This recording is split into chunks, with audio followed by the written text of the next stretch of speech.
오늘 우리에게 주신 하나님의 말씀 아모스 9장 13절입니다. 아모스 9장 13절 말씀 함께 읽겠습니다. 여호와의 말씀이니라. 보라, 날이 이를지라. 그때 파종하는 자가 곡식 추수하는 자의 뒤를 이으며 포도를 밟는 자가 씨를 뿌리는 자의 뒤를 이으며 산들은 단 포도주를 흘리며 작은 산들은 녹으리라. 아멘. 본문에 계시된 주님은 어떤 분이십니까?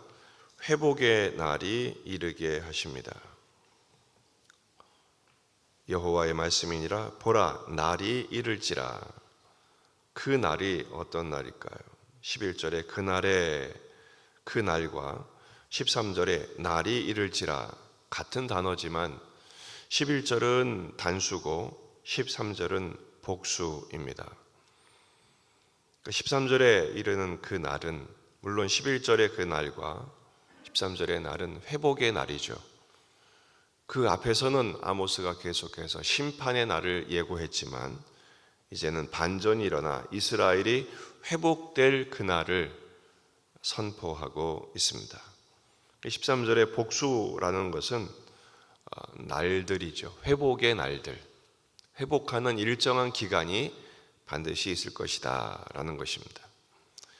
이사야 2장 2절 말씀을 보면 말일에 여호와의 전에 산이 모든 산 꼭대기에 굳게 설 것이요 모든 작은 산 위에 뛰어나리니 만방이 그리로 모여들 것이라. 여기서 말일에, 이 말일이 오늘 13절에 나오는 날이 이를지라 라는 날과 같은 날입니다.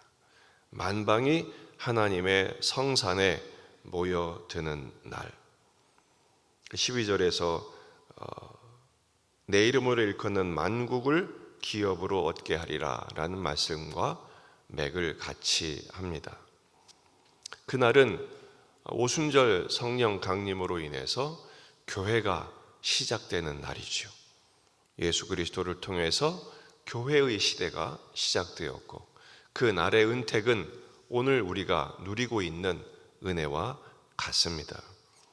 어떤 은혜가 이루어지는가? 그때에 파종하는 자가 곡식 추수하는 자의 뒤를 이으며 포도를 밟는 자가 씨 뿌리는 자의 뒤를 잇는다 그랬습니다.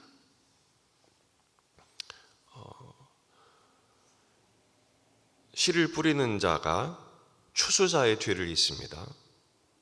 포도를 밟는 자가 씨 뿌리는 자의 뒤를 잇습니다. 그러니까 결국은 추수와 함께 파종이 이루어지고 파종하면서 추수하는 우리나라 배경으로는 좀 이해가 안 되죠.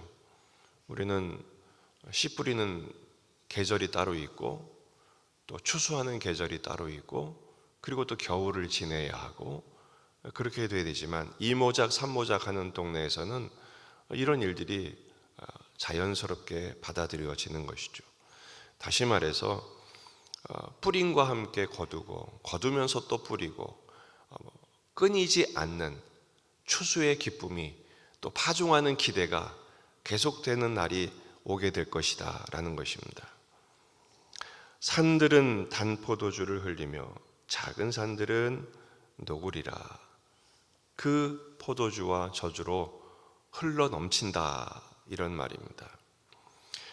회복된 다윗의 장막의 시대, 하나님의 메시아로 인해서 회복된 그 하나님의 통치의 시대에는 이런 풍요로운 경작의 축복이 파종과 추수의 절기를 넘어서는 풍성함으로 이어지게 될 것이라는 말씀이죠. 요에서 3장 18절 그날에 산들이 단 포도주를 떨어뜨릴 것이며 작은 산들이 젖을 흘릴 것이며 유다의 모든 시내가 물을 흘릴 것이며 여호와의 성전에서 샘이 흘러나와서 시딤 골짜기에 대리라. 유대인들에게 포도주는 우리는 그저 와인 정도로 느껴질지 모르겠지만 유대인들에게 포도주는 갈증의 시대를 넘어서는 기쁨의 생수와 같은 기쁨입니다. 왜냐하면 절기별로 건기가 오거든요. 건기에는 저장했던 물들이 마르게 됩니다. 언제야 비로소 시원한 맛을 보게 되는가? 포도주 농사를 빨리 지어서 그걸 밟아가지고 그 즙을 내어서 마실 때 건기의 갈증을 마치게 되므로 그 포도주는 그들에게 있어서는 그저 즐거움을 주는 정도가 아니라 죽음에서 벗어나는 해갈의 기쁨인 것입니다. 생수와 같은 기쁨이 바로 포도주죠. 그게 바로 작은 산들에 넘칩니다. 산들에 그 포도주가 흐르고 작은 산들은 녹고 넘쳐 흐르고, 그러니까 죽음의 갈증에서 생명을 공급하는 시원함, 그 기쁨을 설명하고 있죠.